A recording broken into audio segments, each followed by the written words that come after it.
Ang COMELEC pa rin kabrigada nagpapalaraw ho ng disqualification sa mga kandidatong namimigay ng ayuda. Brigada Sheila Matibag, i-brigada mo! Brigada! Live report!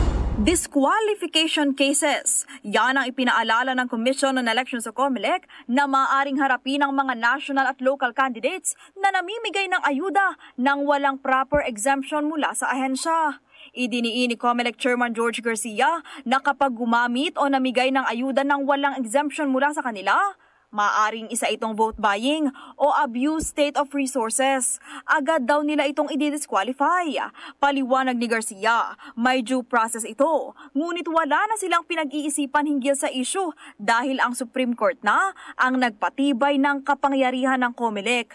Ngayong araw, magsisimula na ang campaign period para sa mga local candidates.